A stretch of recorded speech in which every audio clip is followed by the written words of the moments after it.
The first question will go to Sumita.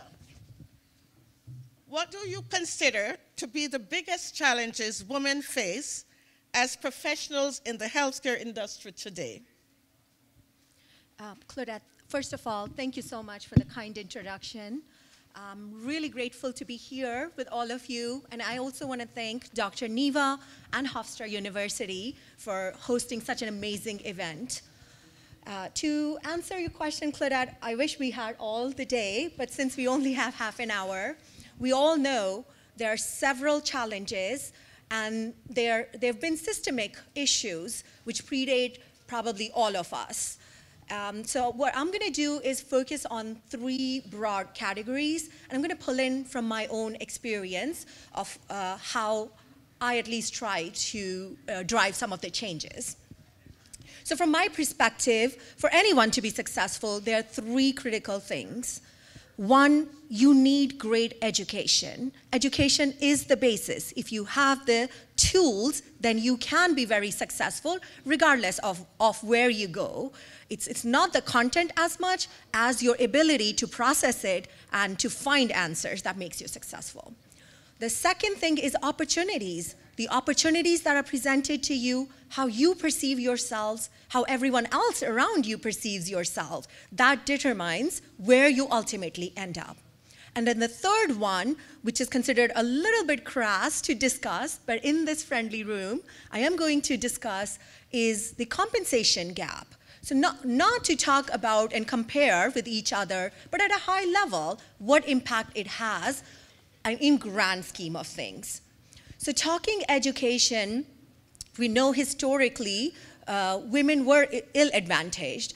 I come from a culture where women were actually not allowed to be educated. It wasn't even a choice. For example, and it's not so distant past, my mother was not allowed to go to school. Her father actually took her out of 5th grade and said, now it's time to learn how to cook and clean because that's the future. So from that point, changing to my parents' generation, where they focused on education significantly, and they allowed me all the opportunities, that I have a very advanced education, Ivy League. I was only able to do that because my parents made it a priority. To Claudette's earlier point, at this point, women in education are far outpacing men. If you look at the stats since 1980s, there are actually more women with bachelor degree and beyond than men. This is fantastic news for all of us. The second thing is opportunities. As again Claudette mentioned, there are 75% or more women in healthcare. More than any other profession in healthcare, we have a lot of women. But only potentially 20% actually reach the C-suite level. So that's a challenge, and we're going to talk a little bit more about that underrepresentation. But it's not just the women, other people perceiving and giving them opportunity. I think it's a little bit of us ourselves. Men are more willing to apply for roles, whether they're suited for those or not, whereas women are very focused on meeting every single criteria. So if we do not meet everything, we don't put ourselves out there, and that also causes a little bit of a challenge for ourselves, and we have to change that.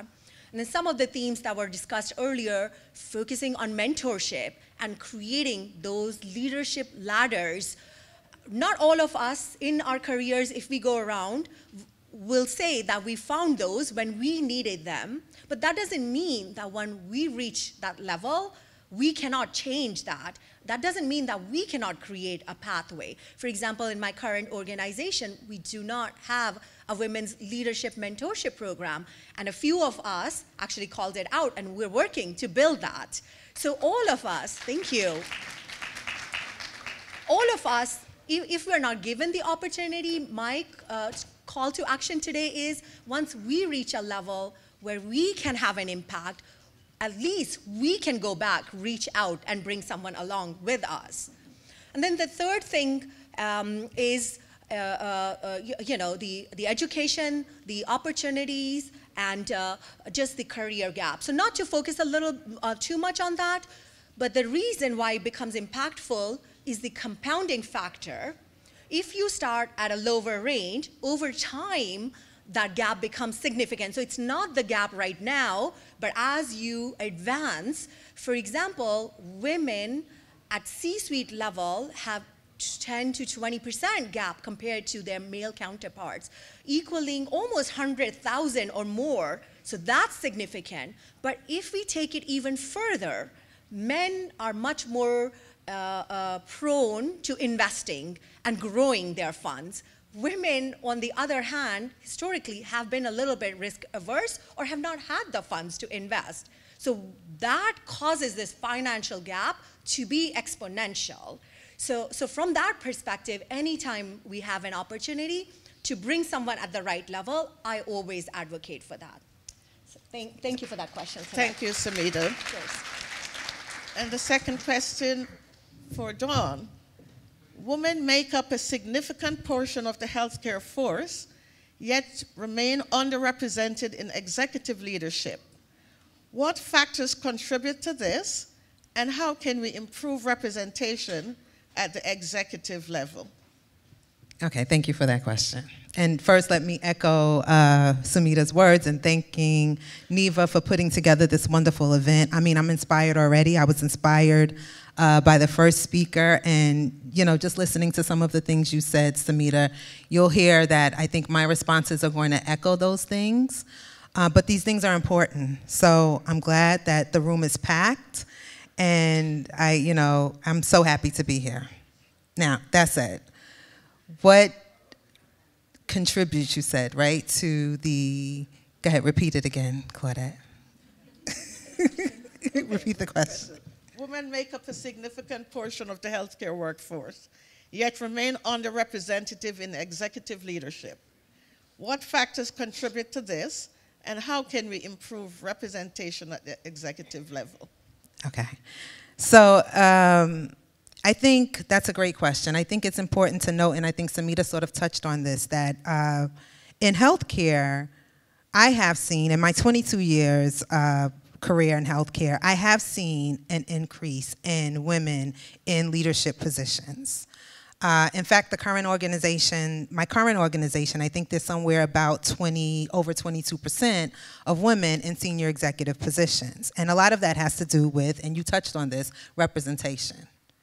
I think some of the issues that have led to women not being historically in those positions there's a few things, right? Number one, it's representation, lack of sponsorship and mentorship, which it's so great to hear that you guys are creating a leadership mentorship program at your organization. I think men they tend to be better at networking earlier in their career and identifying sponsors earlier in their career.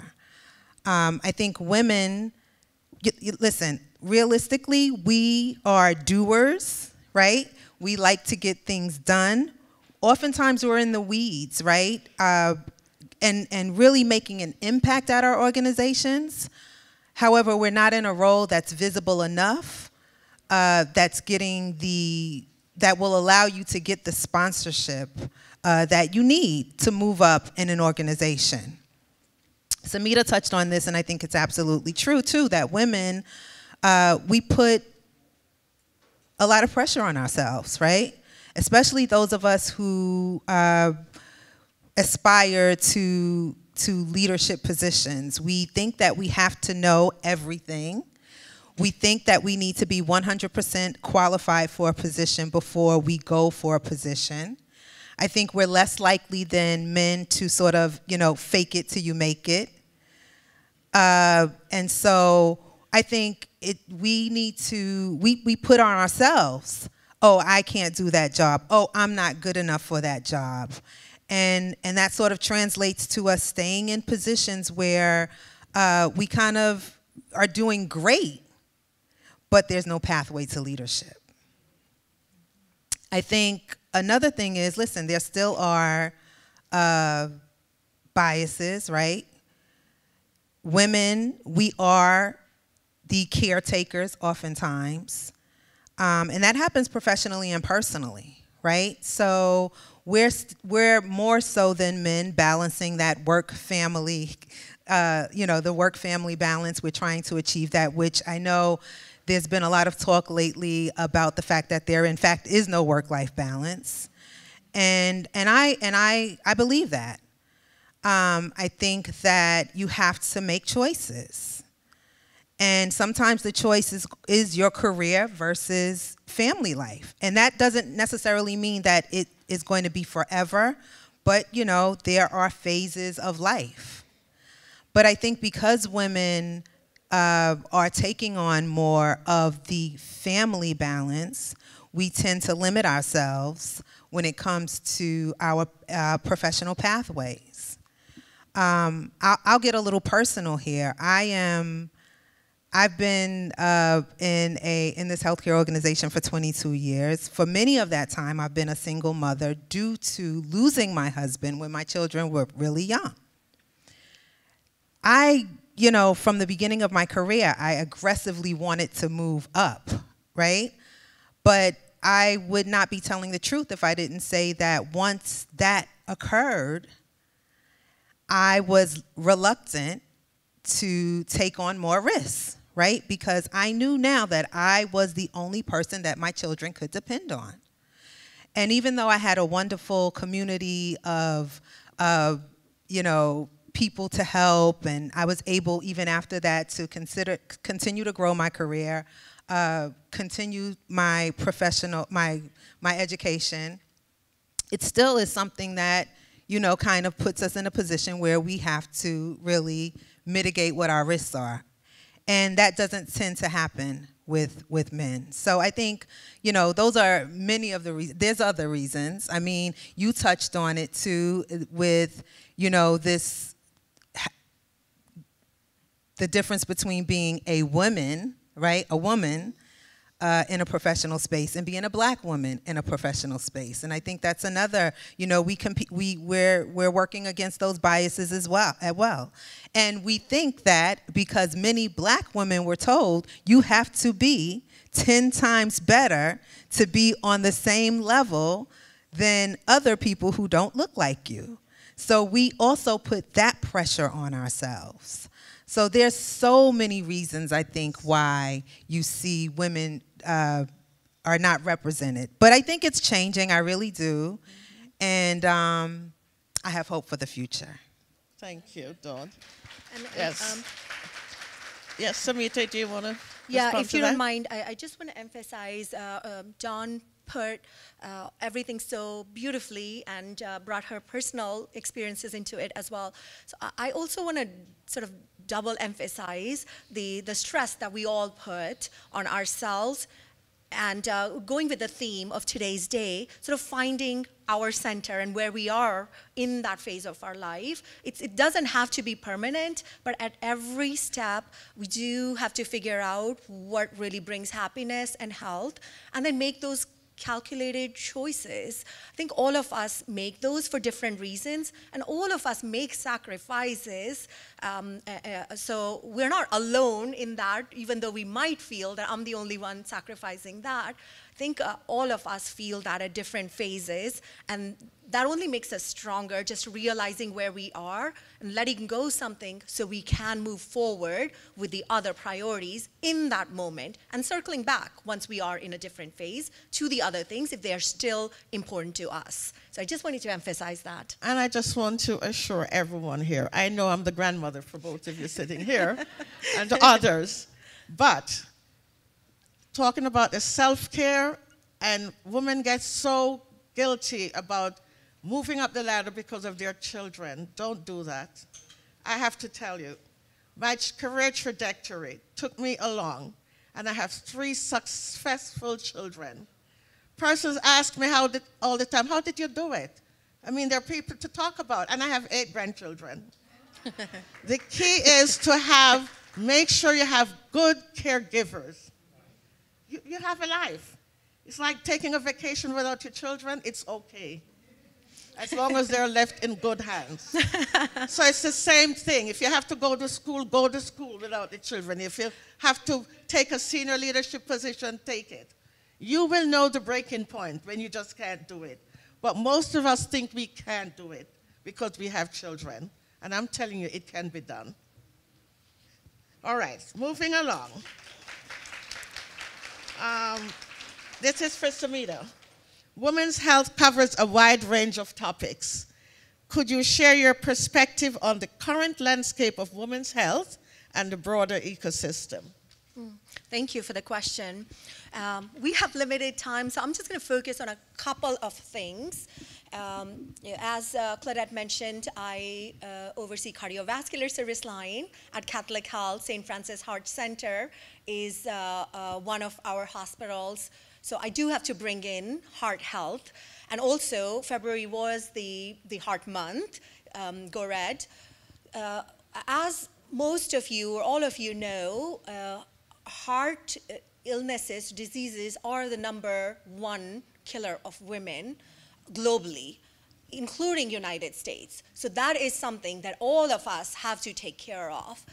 And the reason why I bring it up is there are simple habits that make a significant impact on your heart health. All the things that we all know, eating healthy, a little bit regular exercise, physical checks, maintaining your weight, alcohol, smoking, limited or no, those type of things, but it has a significant impact on the quality of life overall.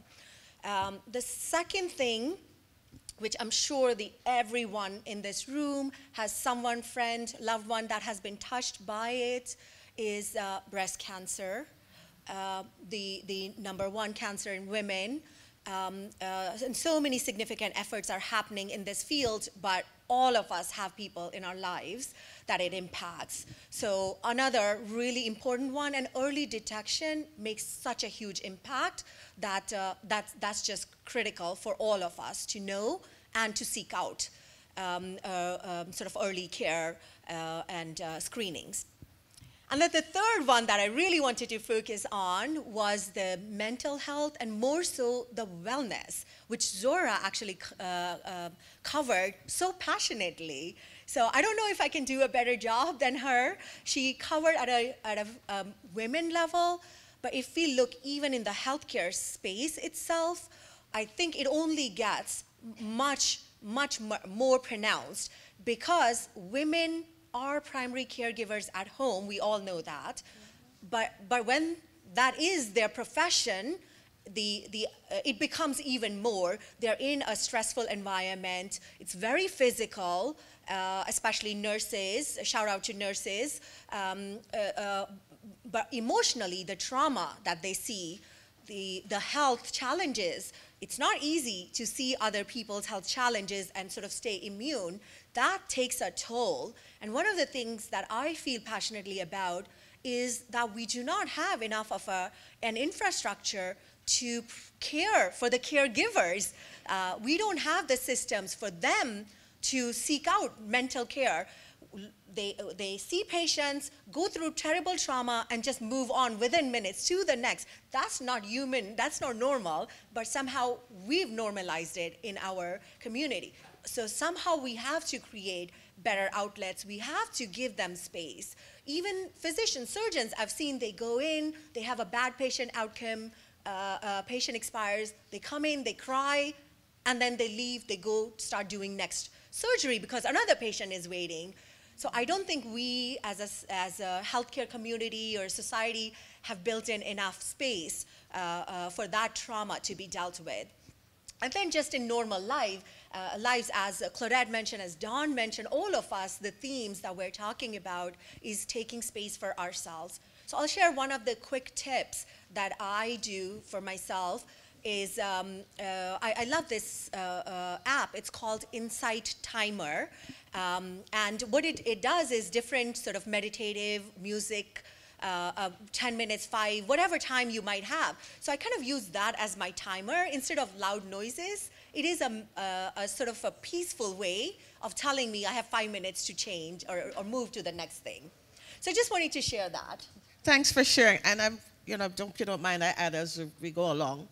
But I'm from the Jamaica Nurses Group of New York. It's the oldest Caribbean nursing organization in the United States. And thank you, and the president is here, and the vice president, two of my cheerleaders today. And as a group of female, and we have acknowledged, we talk about the issues, like recently, I'm sure for most of you, there have been a lot of deaths. A lot of persons have been dying. And so we've had sessions, grief counseling. So I would hope that these organizations could acknowledge the need for those type of interventions that really more affect women. Because as you said, they have to go home and take care of the family. So again, I want to also thank Jamaica Nurses Group for taking that charge. Okay. Dawn, your question. What institutional policies should be in place to combat burnout and ensure that women healthcare professionals receive the support they need? So, before we started, when we first had our discussion about doing this panel, I did say to Claudette and Sumita both that, they both have more of a clinical background than I do, so I don't know if I can answer all of these questions from a clinical perspective, so I just want to put that out there. But I think in terms of policies, I think we've touched on it already, right? Number one, I love what you just said about creating a space for clinicians and caretakers. I think that's important. I can't imagine having to deal with a patient that expired and then, 5 minutes later having to deal with another patient. But we all have been the patient, and that's what we expect from our caretakers. But I think going back to what we spoke about before, it's really about mentorship, it's really about sponsorship, it's really about pulling up other women as those of us ascend to higher levels. And I think it needs to begin early. Pipeline programs are important. Things that, people do what they see. Right? So representation is so, so important. And so if we want to see more women in leadership positions, then we need to mirror that, and we need to show young women that it is in fact possible for them. And the way you do that is by mentorship programs, by making sure that women are sponsored. And if you are a woman who happens to be in a leadership position, don't be afraid to reach down and pull up someone to have those conversations. Even if you are not formally recognized as a leader in your organization, you should be having those conversations with someone who may look up to you. I mean, even before I was a director or an assistant vice president, I would come across women every day who would want to have conversations with me about how did I get to wherever I was if I was a manager. And I think we need to take that time. And I think women oftentimes, and again, I'll lean on this because it's true, sometimes women of color, we get stuck in this space of, there can only be one. And do I have to stop? Okay, I'm sorry. just want to get, okay, we have a little time left. It's all about dealing with burnout. Are you able to answer that? Or I could move on to Sumita. Since she's been in the acute setting, what type of policies do you think? Thanks, Dawn. All right. Thanks, Dawn. I appreciate what you just shared. Yes. But, Certainly happy to, but I think we really have to create space. We have to be cognizant ourselves, but create space for our team members and know what state they're in and advocate for, flexibility in work schedule or leaves, depending on the phase, because women in workforce, it's not like they go home and suddenly they're different people. It impacts our entire community. So we are one community. It's not professional or just family life. So I think we all of us, it's not just women, all of us have to advocate for better reforms. Great, thank you. And I think, Dawn, you answered nicely that other question. So this last question I'll give to Sumita, and that has to do with what advice would you give to young women looking to build a career in healthcare leadership? And we're going to wrap it up. I think I'm going to echo what John said earlier, building the network. But when you think of network, not just your vertical, not just your own industry, you have to look at other verticals, and sometimes I believe the opportunities actually lie in other industry spaces, especially in today's climate of cross-pollination. So please don't minimize that. And what I really want to say on this International Women's Day is, I truly believe that the opportunities for women are tremendous ahead of us. And I really want all of us to celebrate us being women. Earlier in my career, I was given advice that I needed to dress like a man or behave like a man to be successful. And I disagree with that concept. I think being women is very powerful, and it's our compassion, your empathy, beauty, all of that adds so much value and different perspective. And I want us to use that as our superpower and not as something that brings us down. So with that, Okay, Dawn wants to add something. Okay. I want to add to that advice to women who want to be in a leadership position. I think make yourself visible. Take on stretch projects. Do things that are outside of what your day-to-day role is, because that is how you're going to gain the sponsorship that oftentimes women don't get because men network more. So network, network, network. That's it. yes. Okay, great. And we know the topic is about opportunities and challenges. I hope the audience heard some of the opportunities. And of course, with opportunities come challenges. And I have to say that the COVID-19, don't forget that, pandemic has created a seismic shift in the workforce and specific impact on women. There have been several resignations because persons had to stay home to take care of their families. So there's increased responsibilities at home and higher level of burnout. So we have a lot to do for our women. Whatever business you're in, please take that into consideration.